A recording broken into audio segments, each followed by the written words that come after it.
প্রায় ১ কোটি বছর আগে অস্তিত্ব থাকা সবুজ অ্যানাকোন্ডাকে ভাবা হয় বিশ্বের সবচেয়ে বড় সাপ।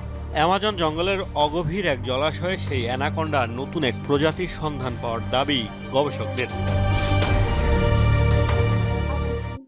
১ কোটি বছর আগে অস্তিত্ব থাকা সবুজ অ্যানাকোন্ডাকে ভাবা হয় বিশ্বের সবচেয়ে বড় সাপ। অ্যামাজন জঙ্গলের অগভীর এক জলাশয়ে সেই অ্যানাকোন্ডার নতুন এক প্রজাতির সন্ধান পাওয়ার দাবি গবেষকদের। অ্যামাজনের ইকুয়েডর অংশে একটি টেলিভিশন চ্যানেলের ডকুমেন্টারি সিরিজের ভিডিও ধারণ করতে গিয়ে সন্ধান মিলেছে দৈত্যাকৃতির সাপের। দাবি ২০ ফুটের বেশি দৈর্ঘ্যের সাপটির ওজন ২০০ কেজি।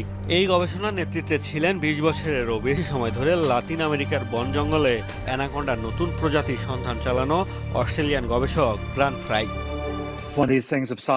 এটি খুবই বড় একটি সাপ। এর সঠিক দৈর্ঘ্য বলা কঠিন, তবে তা ২০ ফুটেরও বেশি হবে। অনেকের কাছে বাড়াবাড়ি মনে হলেও আমার মতে এটি বিশ্বের সবচেয়ে বড় অ্যানাকোন্ডা।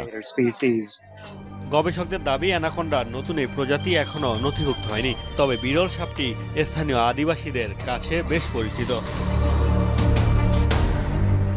গবেষকদের সংখ্যা সবুজ অ্যানাকোন্ডা সহ সব প্রজাতির অ্যানাকোন্ডাই এখন বিলুপ্ত হওয়ার ঝুঁকিতে রয়েছে। মূলত সুবিশাল আকৃতির জন্যই অ্যানাকোন্ডার টিকে থাকা কঠিন হয়ে পড়েছে।